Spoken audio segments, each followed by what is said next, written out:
Hallelujah hallelujah hallelujah hallelujah. पिता पुत्र पवित्र आत्मा के दो उसका वर्णन करेंगे लेकिन वो अपने लोगों के बीच में है। हालेलुया। तो मेरे प्रियो यीशु मसीह में मेरा सबको शालोम। आज का जो हमारा विषय है वो है तुम जगत की ज्योति हो। क्या है? तुम जगत की ज्योति हो। तुम जगत की ज्योति हो। तुम जगत की ज्योति हो। अब एक दूसरे को बोलो, मैं जगत की ज्योति हूँ। मैं जगत की ज्योति हूँ। मैं जगत की ज्योति हूँ। आमेन आमीन। हम पढ़ेंगे वचन से मत्ती 5 अध्याय उसके 14 वचन से।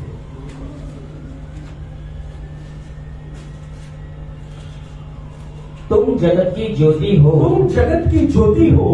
जो नगर पहाड़ पर बसा हुआ है वह छिप नहीं सकता। वह छिप नहीं सकता। और लोग दिया जलाकर पैमाने के नीचे नहीं परंतु दीवट पर रखते हैं। परंतु दीवट के ऊपर रखते हैं। तब उस घर के सब लोगों को प्रकाश पहुंचता है। उसी प्रकार तुम्हारा उजियाला मनुष्यों के सामने चमके कि वे तुम्हारे भले कामों को देखकर तुम्हारे पिता की जो स्वर्ग में है बड़ाई करे। आमेन आमीन आमीन। यीशु मसीह ने कहा तुम जगत की ज्योति हो। और जब यीशु मसीह ये बात बोल रहे थे कि तुम जगत की ज्योति हो, तो ऐसे ही यीशु मसीह ने ये बात नहीं बोल दी। ऐसे ही आप जगत की ज्योति नहीं बन जाएंगे, लेकिन उसकी बैकग्राउंड, उसका इतिहास, उसकी हिस्ट्री कुछ और है मेरे प्रियो। क्योंकि जगत की ज्योति बनने के लिए आपको बहुत कुछ करना पड़ेगा। यीशु मसीह जब ये बात बोल रहे थे कि तुम जगत की ज्योति हो, और आगे यीशु मसीह ने एक उदाहरण दिया कि लोग दिया जलाकर नीचे नहीं रखते, पर कहां रखते हैं? ऊपर रखते हैं। आपको पता है जब दिए को आप जलाते हैं तो दिया ऐसे ही नहीं जल जाता। दिए को जलाने के लिए तेल की जरूरत होती है। किसकी जरूरत होती है? तेल। और तेल ऐसे ही नहीं आ जाता। और इजराइल के अंदर जिस तेल का उपयोग किया जाता था वो जैतून का तेल होता था। किसका तेल? जैतून का तेल। और जैतून के तेल के द्वारा वो लोग दिए को जलाते थे या मनोरा को जलाते थे, जैतून के तेल के लिए। और जब यीशु मसीह इस बात को कह रहे थे कि तुम दुनिया के नूर हो, तुम जगत की ज्योति हो, तो सिर्फ उन्होंने ज्योति की ओर ध्यान नहीं दिया, और उस ज्योति को जलाने के लिए जिस तेल की आवश्यकता होती थी, जिस ऑयल की आवश्यकता होती थी, उस ऑयल की ओर उसने ध्यान केंद्रित करना चाहा मेरे प्रियो। और उस ऑयल को, उस तेल को प्राप्त करने के लिए बहुत मेहनत करनी पड़ती थी। मैं चाहता हूं हम पढ़ेंगे निर्गमन 27 अध्याय 20 वचन। फिर तू इजराइलियों को आज्ञा देना कि मेरे पास दीवट के लिए कूट के निकला हुआ जलपाई का निर्मल तेल ले आना। जो जिस दिए की बात यीशु मसीह कर रहे थे, जिस दीवट की बात यीशु मसीह कर रहे थे, उस दीवट को जलाने के लिए जिस तेल की आवश्यकता होती थी, वो किसका तेल होता था? जैतून का तेल, जलपाई का तेल। उस जलपाई के तेल के द्वारा जो दीवट है वो जलाया जाता था। और जब दीवट जलता था तो रोशनी फैल जाती थी, और जो कोई आता था उसको क्या मिलता था? प्रकाश, उसको रोशनी मिलती थी। आपको पता है जलपाई एक ऐसा पौधा है, जब पृथ्वी के ऊपर जल प्रभाव आया, पृथ्वी की सारी भरपूरी नाश हो गई, आकाश के सारे पक्षी नाश हो गए, समुद्र के ऊपर सारे जानवर, इंसान, पूरी मानव जाति क्या हुई? नाश हो गई। लेकिन बाइबल बयान करती है जलपाई का जो पौधा है वो नाश नहीं हुआ। वो नाश हाँ। पानी छत पर दो जलपाई को डुबा नहीं सकी, जलपाई को नाश नहीं कर सकी। तो जलपाई बहुत खास है मेरे प्रियो, बहुत खास है। जलपाई के जो फ्रूट होता है, जलपाई का जो पौधा होता है, उसके अंदर से जो फ्रूट होता है जलपाई, उसके अंदर से तेल को कैसे निकाला जाता है, हमें वो देखना है। इजराइल के अंदर उस जलपाई के पौधे के अंदर से, जलपाई के वृक्ष में से जैतून के फ्रूट को, उसके फल को अलग किया जाता है। उसके बाद उन्हें एक बड़े चक्की के पाट की ओर लेके जाया जाता है, बड़े चक्की के पाट की ओर, और सारा का सारा जैतून लेकर उस चक्की के पाट में डाल दिया जाता है। उसके बाद उस चक्की को चलाया जाता है। आपको पता है जैतून को कूटा जाता है, यह लिखा है ना कि कूट के निकाला हुआ, कैसा? तो जैतून को कूटा जाता है, जैतून को कूटा जाता है। जब उसको कूटते हैं तो उसमें से तेल बाहर आता है।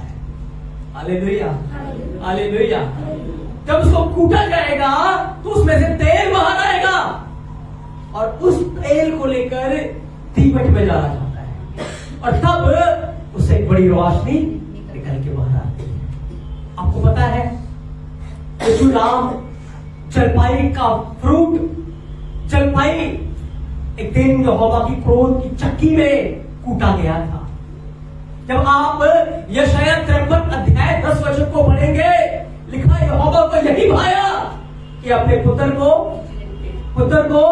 क्यों? क्योंकि वो जैतून था। कौन था? कौन था? हाँ, वो जैतून था, इसलिए उसे कूटा गया था। कहां पर? चक्की में। यहोवा को भाया अपने पुत्र को। हाँ, जब वो उसे कुचला जा रहा था, उसने विरोध नहीं किया, उसने शिकवा नहीं किया, उसने शिकायत नहीं की, वो चुप रहा।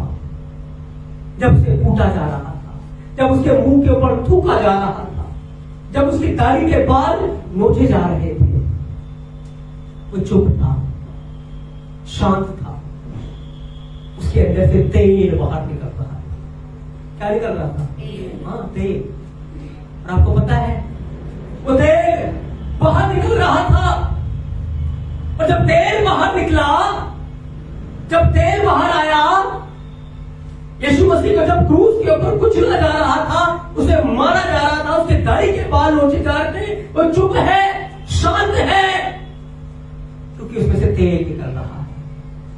और उस तेल को पेंटेकोस्त के दिन कलीसिया रूपी दीवट के अंदर डाल दिया गया। मेरे प्रियो, इसके अंदर डाला गया। हाँ, पेंटेकोस्त के दिन उस तेल को, तेल क्या है? पवित्र आत्मा का अभिषेक।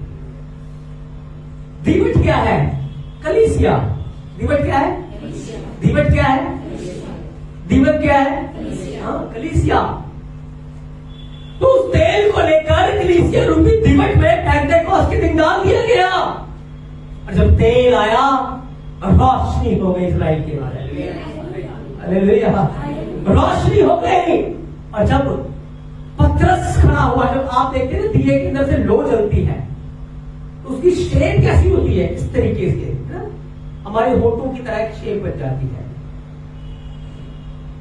तो जब वो फूलना शुरू हुआ, प्रकाश निकला, और जो अंधकार उस समय लोगों के अंदर भरा हुआ था, जो गुनाह का अंधकार, जो पाप का अंधकार उनके अंदर भरा हुआ था, उनके अंदर एक रोशनी आ गई, उनके अंदर उजियाला आ गया। और जब उजियाला आया, उनके हृदय छिप गए, और उन्होंने कहा अब हम पश्चाताप करना चाहते हैं, अब हम क्या करें? तब पतरस ने कहा अपने पापों से पश्चाताप करो, मन फिराओ। क्यों? क्योंकि अब रोशनी आ गई है, और जब रोशनी आ जाती है तो पाप नजर आना शुरू हो जाता है। क्योंकि वचन में क्या लिखा है? यहोवा तेरे वचन के खुलने से जब प्रकाश आ जाएगा तो गुनाह नजर आना शुरू हो जाएगा। अब तक उनको अपना गुनाह नजर नहीं आ रहा था।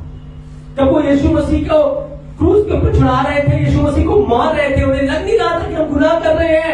सोचते थे हम धार्मिकता का काम कर रहे हैं, लेकिन अब जब वचन का प्रकाश, जब यीशु मसीह से निकला हुआ तेल अभिषेक कलीसिया रूपी दीपक में डाल दिया गया, प्रकाश हो गया। और जब प्रकाश हुआ तो लोगों को क्या नजर आना शुरू हुए? अपने गुनाह नजर आना शुरू हुए। हालेलुया। लेकिन उस प्रकाश के आने से पहले यीशु मसीह को उस चक्की में कूटा जाना था। जब तक वो कूटा न जाता उसमें से प्रकाश बाहर, प्रकाश बाहर नहीं आता, तेल बाहर नहीं आता। अगर तेल नहीं आता तो दीवट में नहीं डाला जाता, और दीवट में अगर तेल नहीं आएगा तो प्रकाश प्रकाश नहीं होगा। Hallelujah, hallelujah. तो यीशु मसीह को दुनिया का नूर बनने के लिए एक बड़ी कीमत अदा करनी पड़ी। उसे कूटा गया, उसे कुचला गया, तब उसमें से ऑयल बाहर आया। Hallelujah, hallelujah. मैं चाहता हूं हम एक वचन को पढ़ेंगे, जकरिया 4 अध्याय 1 वचन से।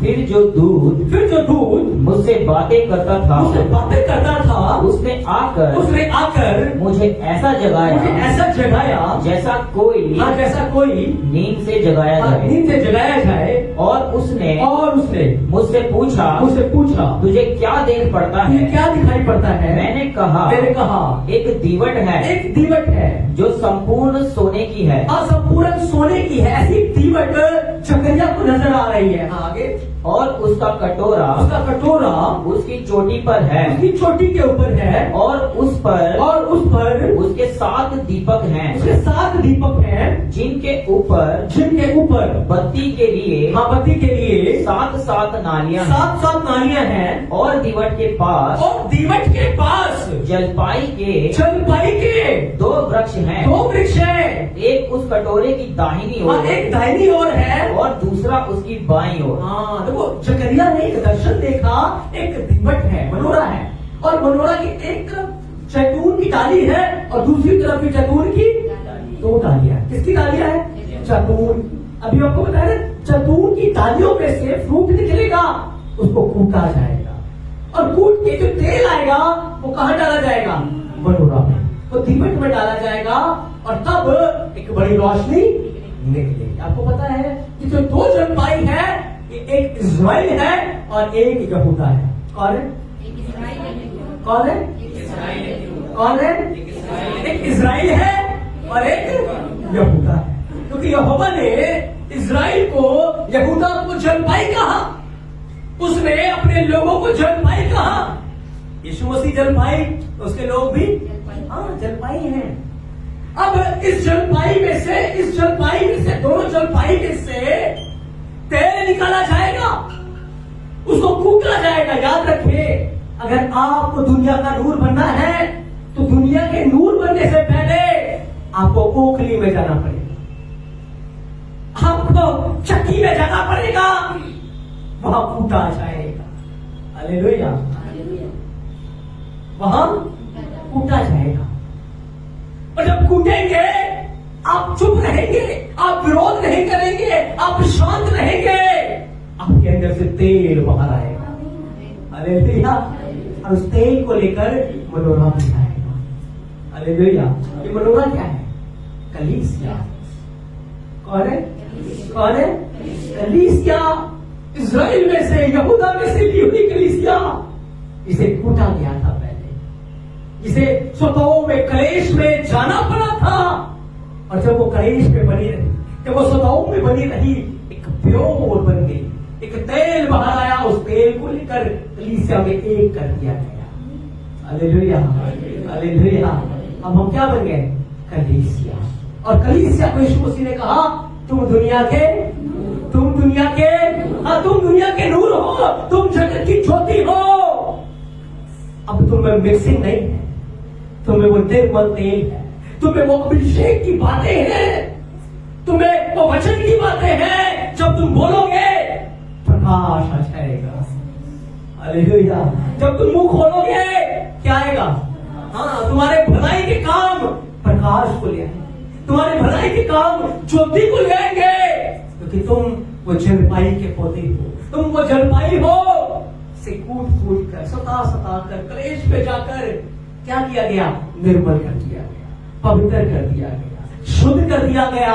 और जैसे जैतून में से कूट के निकाला हुआ निर्मल तेल कहाँ डालते थे, मनोहरा में, ऐसे ही कूट कूट कर हमें कलीसिया में प्योर करके कहा, कलीसिया। कलीसिया कौन है, मसीह यीशु की देह बन जाती है। हालेलुया। पर उसके लिए मेरे प्रियो याद रखें, आपको एक कीमत अदा करनी पड़ेगी। यीशु मसीह को सताने वाले कोई विदेशी लोग नहीं थे, कोई बाहर के लोग नहीं थे, उसके अपने घर के लोग थे, उसके अपने लोग थे। लेकिन यीशु मसीह शांत रहा। जब उसे कूटा जा रहा था, जब उसे कुचला जा रहा था, वो शांत था। हालेलुया। आपको पता है कि वो जलपाई है जिसे पानी डुबा नहीं सकती और आग जला नहीं सकती। हालेलुया। आपको पता है मूसा रूपी जलपाई को एक दिन पानी में डाल दिया गया, नहीं नदी में, तो पानी डुबा पाई उसे? नूर निकल रहा था। हालेलुया। तो पानी डुबा, बस शांत रहना है, बस चुप रहना है, उसके अधीन रहना है। पानी आपको डुबा, हनन्या रूपी मिशाइल, अजरिया, ये जलपाई के भी पौधे थे। बड़ा कलेश, बड़ी पीड़ा, बड़ा सताव इनके ऊपर, पर ये चुप है। कहते राजा हमें जरूरत नहीं है तेरी बातों का उत्तर देने का। राजा कहता अच्छा, पानी तो उसे नहीं डुबा पाया, पर मैं आग का प्रबंध करूंगा, आग तुम्हें जला देगी। कहते कोई बात नहीं। पर जब ये 3 जलपाई के पौधे आग में डाले गए, आग जला भाई, उस आग में और ज्योति में होकर ये जल रहे थे। हालेलुया। क्योंकि जलपाई के अंदर से जो ऑयल निकलेगा, आग उसको जला, पर वो और रोशनी फैला देगा। हालेलुया। हालेलुया। आग नहीं जला पाएगी, नदियां डुबा। तभी तो कहा जब तू नदियों में से जाएगा, नदियां तुझे डुबा, आग में से जाएगा, आग तुझे जला। तो ये जैतून के पौधे चाहिए। हालेलुया। हालेलुया। तो मेरे प्रियो, जब यीशु मसीह इस बात को कह रहे थे, उसकी बैकग्राउंड थी जैतून का वो पौधा, जैतून का वो फ्रूट, जो फल जिसको कूटा जाता था, इसको ओखली में धर के कूटा जाता था और उसमें से निर्मल तेल निकल के आता था, जिसके द्वारा एक बड़ी रोशनी हो जाती थी, जिससे आने जाने वालों को प्रकाश मिलता था। क्या कलीसिया के द्वारा आज वो रोशनी फैल रही है कि आप नूर का काम दे रहे हैं, कि अंधकार की बातें ही फैलाए जा रहे हैं? क्या आपकी बातों से, क्या आपके वचनों से, क्या आपके जीवन से लोग उजाला पा रहे हैं?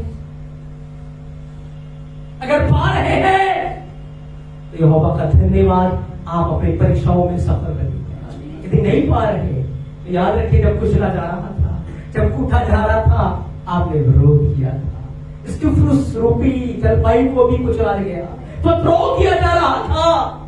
लेकिन जब उसे पत्थरों किया जा रहा था, उसने विरोध नहीं किया।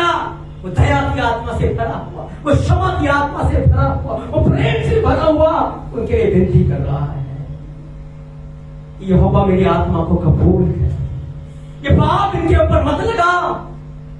अपने स्थानीय वालों के लिए, अपने विरोधियों के लिए क्या कर रहा है? प्रार्थना कर रहा, विनती कर रहा। लेकिन आज हम अपने विरोधियों को श्राप देते हैं। किसी ने अगर हमारे खिलाफ कुछ किया, हम उसकी हानि की कल्पना करते हैं। कैसे ये रोशनी आएगी, कैसे नूर आएगा जब अंदर अंधकार भरा हुआ है? हालेलुया। हालेलुया। मेरे प्रियो, हमें अलग किया गया इस्राएल में से, यहूदा में से। कैसे? यहोवा ने परीक्षाओं में डालकर, विपत्तियों में डालकर, कलेशों में डालकर हमें परखा और एक अभिषेक में से, पवित्र आत्मा के अभिषेक से हमें भरा और वो हमें कहां ले आया? कलीसिया। और कलीसिया में लाकर वो चाहता है कि हमारे द्वारा रोशनी फैले, वचन की रोशनी फैले, यहोवा के कामों की, उसके भले कामों की रोशनी फैले। अभी यीशु मसीह ने कहा, तुम जगत की तुम्हारे भले कामों को देख, तुम्हारे शब्दों के द्वारा, तुम्हारी बातों के द्वारा यहोवा का नूर फैलना चाहिए, यहोवा का प्रकाश फैलना चाहिए, ताकि लोग परेशान हो।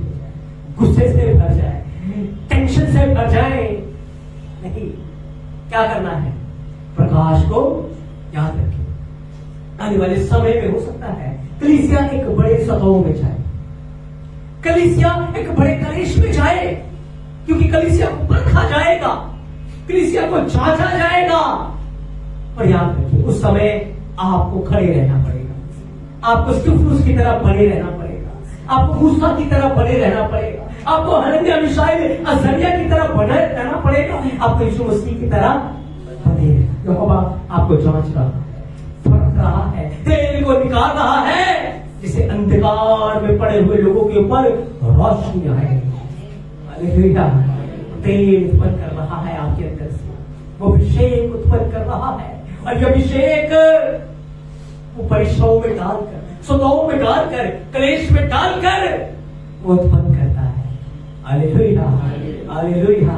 जैसे यीशु मसीह को कूट कूट कर क्या हो रहा था, उसके अंदर से तेल अलग किया जा रहा था, उस तेल को मनोरा में डाल रहे थे, मनोरा के अंदर से प्रकाश निकला, और जितने उस प्रकाश में आ रहे थे जीवन पा रहे थे। आमीन। अब ये प्रकाश कलीसिया को फैलाना है। मेरे प्रियो, आने वाले दिन भयानक हो सकती है, बड़ा अंधकार आ सकता है, बड़े अंधकार के दिन आ सकते हैं, क्योंकि यीशु मसीह के वचन पूरे होने वाले हैं।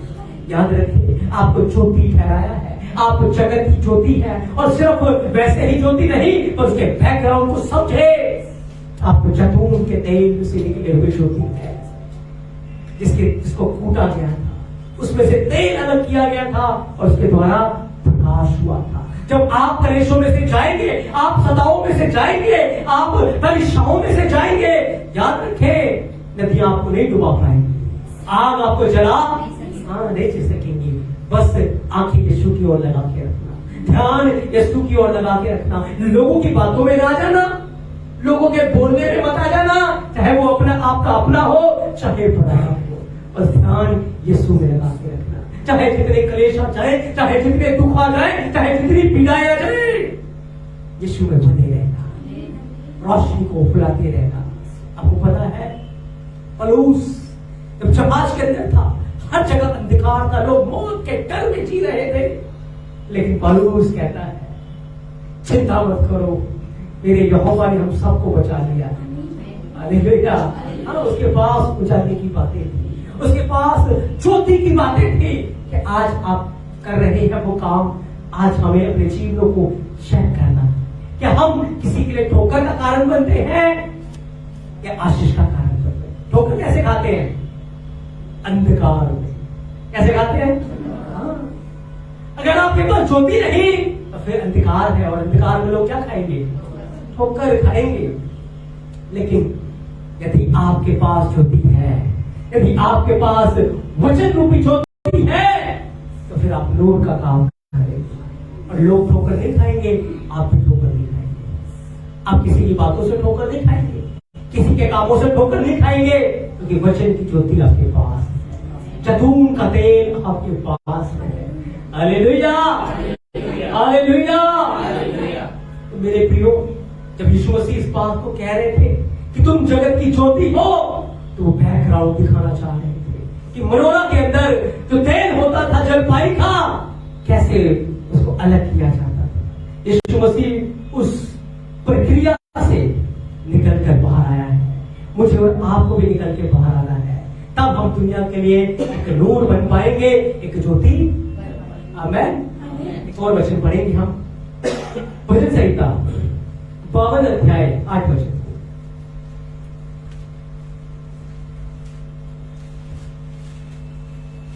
परंतु मैं तो यहोवा के भवन में, यहोवा के भवन में हरे जलपाई के वृक्ष के समान हूँ। परंतु मैं तो यहोवा के भवन में हरे जैतून के वृक्ष के समान हूँ। मैंने यहोवा की करुणा पर सदा सर्वदा के लिए भरोसा रखा है। आमेन, आमेन, हालेलुया। दाऊद कहता है मैं यहोवा के भवन में मुझे जलपाई का वृक्ष हूँ। मैंने किसकी ओर आंखें लगाई है? जलपाई है। जिसकी आंखें यहोवा की ओर लगी है वही रोशनी फैला सकते हैं, वही रोशनी को फैलाएंगे, वही जगत के नूर है। हालेलुया। मेरे प्रियो, मेरे यीशु मसीह ने हमें संसार से अलग किया, एक प्रोसेस से निकाला है ताकि हम दुनिया के लिए चिराग हो, रोशनी हो, और हमें ये रोशनी फैलाना है। आने वाला समय भयानक होगा, अंधकार की रात होगी। याद रखें, आपके पास प्रकाश है और उस प्रकाश में बने रहिए। आप खुद के लिए भी आशीष का कारण बनेंगे, उद्धार का कारण बनेंगे और बहुतों के लिए आशीष का कारण बनेंगे। आमेन, हालेलुया।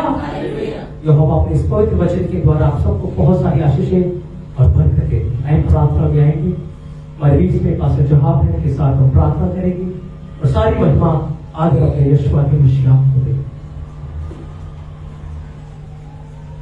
सब मिलकर बोलेंगे हालेलुया। आप अपनी आंखों को बंद करेंगे। धन्यवाद करते हैं अब्बा पिता, आपकी महिमा, आपकी स्तुति, आपकी प्रशंसा, आपकी बड़ाई करते हैं अब्बा पिता। आज का दिन यहोवा ने बनाया है, हम इसमें आनंदित और मगन रहें। आपका धन्यवाद करते हैं। दाऊद कहता है, हे मेरे मन यहोवा को धनिक है, जो कुछ मुझ में है उसके पवित्र नाम को धनिक है।